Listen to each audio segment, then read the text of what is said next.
Hello again, everybody. Red from Half Century Collecting Sports Cards with another episode of my favorite 400 cards. These were the 7 featured last week. We are now at 315. And this is a post serial card from 1962 of Roberto Clemente.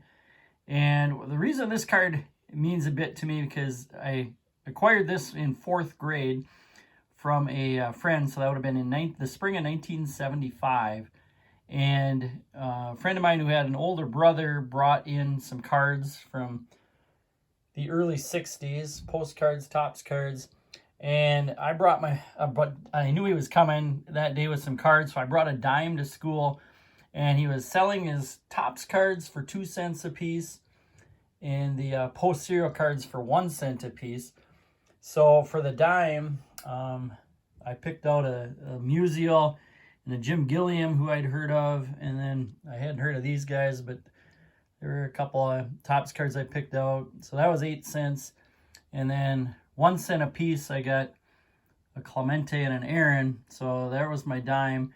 And then he threw in as a bonus, I got this Eddie Matthews, and he threw it in because it was separated, and I still have it that way to this day.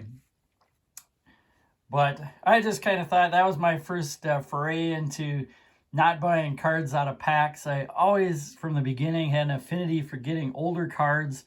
So 73, when I first started buying packs, I traded cards with some of my friends, and I think the earliest one of my friends had cards was 1970, and I always went for the 70, 71, 72 because they were before I started buying packs. And then when I saw a friend bring these to school, it was like, man, I had to have them. Too bad I didn't have a lot of money. I think my 5-cent allowance at the time didn't go too far. That was I got a paper route later in that year, but I didn't have it yet at that time. So this is what I got with my little limited funds, and I guess who knew at the time it was gonna go on to continuing to buy cards for the next 50 years, especially looking for older cards. So next on my list, we are now at number 314, and that is a 1906 Fan Craze card of Hall of Famer Joe Kelly. A little bit about the Fan Craze cards. In 04, they came out with an American League set, and then in 06, they came out with a National League set. These cards didn't come in gum or tobacco or anything. They were actually sold as a set through the Sears Roebuck catalog. So you could order them for 48 cents, and you would get the set post-paid. And Joe Kelly was one of those cards. There were quite a few Hall of Famers in there. But a little bit about Joseph Kelly. He was a good athlete, good fielding, hit with some power. Was a left fielder and center fielder. Big years were with the Baltimore Orioles of the National League at the time in the 1890s.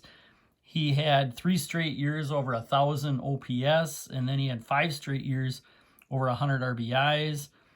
One of those years, 1897, he led the National League in stolen bases with 87. He was later traded or went to the Brooklyn Superbas in 1899. And this card, he's at the end of his career with the Reds, and here he's a player manager. Overall in his career, he had over 2,200 hits, 317 average, 194 triples, and 50 career WAR. Was voted into the Hall of Fame in 1971. Next to feature, we have one of my favorite guys at the time to watch, Boog Powell. This is his 1963 Topps card. Kind of always been a favorite just because he had that 6'4", 260-pound kind of defensive lineman at the time, sized body that just stood out, as well as being a really good player. This card kind of popped with that yellow Topps All-Star Rookie Trophy set in that green base. I just thought that looked cool. He's a 21-year-old in 62 when the picture was taken, just showing with that follow-through, young face. Just a cool looking card, I've always thought. 63, I like the backs, so you got that to go with it. And a little bit about Boog Powell. Not a Hall of Famer, but definitely a Hall of the very, very good. He had an MVP season, 1970. He was second MVP in 69. He was third in MVP in 66. So you think of that, he was like the top Oriole MVP getter in years where they had Frank Robinson, Brooks Robinson, Jim Palmer, the rest of that pitching staff, Mike Cuellar, and just Dave McNally, I guess, is with there. He won 2 World Series, was in 4 World Series. And in his career, he did hit 339 home runs, had a 39 career WAR, and just winning seasons, basically, just about every year with that tough Orioles team.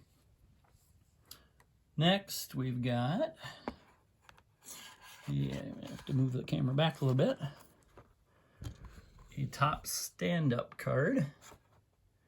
Try not to get too much glare.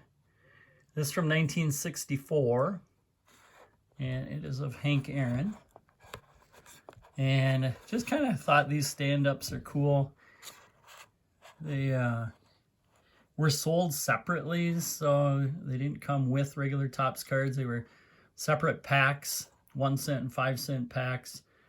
And just the colors, yellow and green, kind of the same as what stood out in the Boog Powell, but just those colors along with their team colors, I just thought really popped and just looked really cool. So I won't talk a lot about Aaron because we'll get a lot more of him, including I want to do a player run of him at some time in the future. And then next we've got a 1977 Topps Football, Steve Largent. And that kind of goes with his quarterback at the time, Jim Zorn. Now, in 76, the Seahawks were an expansion team. I was 11 years old, really into watching football. In fact, we'd watch games. I don't think we ever got through games because partway through we'd be outside playing, throwing the football around, pretending we were Largent making those catches and Zorn making those throws. Other than neither my brother or I were left-handed.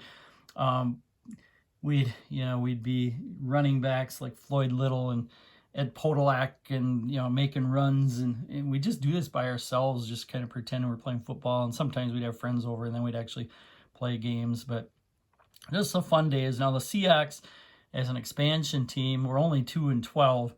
But they were better than the Buccaneers, who were 0-14 as an expansion team that 76 season. But then the next year, Eddie, they went 5-9, and the year after that, they were over 500. Both Zorn and Largent were Pro Bowlers. And Largent went on to become a first ballot Hall of Famer. And by the time he retired in 89, he was the all-time NFL leader in receptions, over 800, receiving yards, over 13,000, and touchdown receptions with 100. So Steve Largent. Next, we've got a 1933 Gaudy, and that is of Joe Sewell, one of the toughest guys, probably the toughest guy ever to strike out in Major League history. Now, Sewell got called up in 1920, and he was a shortstop, and he got called up because the Indian starting shortstop at the time, Ray Chapman, got beaned and unfortunately died. The only player who has ever died from a beaning in baseball, a major league player, I should say. And that season, then Sewell kind of took over the main responsibility at shortstop after he came up. And in the World Series with the Indians that year, he started all 7 games, and they ended up winning the World Series. Sewell won one other World Championship, and that was with the Yankees in 1932. That was the year Babe Ruth hit the called shot in the World Series against the Chicago Cubs. Now, in that 32 season, Sewell, which would have been this card basically, this 33 Gaudy card, he struck out a total of 3 times in 576 plate appearances. So, 3 times, that's a game for a lot of major leaguers. And he did it in 576 plate appearances. He had 2 seasons where he only struck out 3 times, 3 seasons where he only struck out 4 times. And the last 9 years of his career, never struck out more than 9 times in a season. So a tough guy to strike out. He was a .312 career hitter. He had a .391 on base percentage, over 2,200 hits, 55 WAR, and got into the Hall of Fame. One of the better shortstops of all time. And then the last one to feature today, since I wanted to get every vintage Hall of Famer at least one card in here, this is the Don Sutton that I'm going to choose. And I just thought that's kind of a cool card. Shows that you kind of Don Mossy like ears, showing. I looked at his 67, got the ears there as well. And it kind of explains, I guess, why later in his career he really grew out his hair, although a lot of people did, but you got to cover those ears some. So 68 Sutton. Now, Sutton never really had that big season. He pitched 23 years in the bigs, and his highest Cy Young ranking was 3rd. That was in 1976, and that's the only year he won 20 or more games. He won 21 that year. But he was just consistent. He pitched, his 23 years, won 324 games, had a 3.26 ERA, and he did have 3,514 career strikeouts, which stands 7th on the all-time list. So even though he's never had any big strikeout years, I think his biggest was 217 in one season, he's 7th all-time in career strikeouts. So that's it for today. There are the 7 featured cards. Thanks again for watching, everybody. Be kind to each other, and we'll see you again hopefully next week.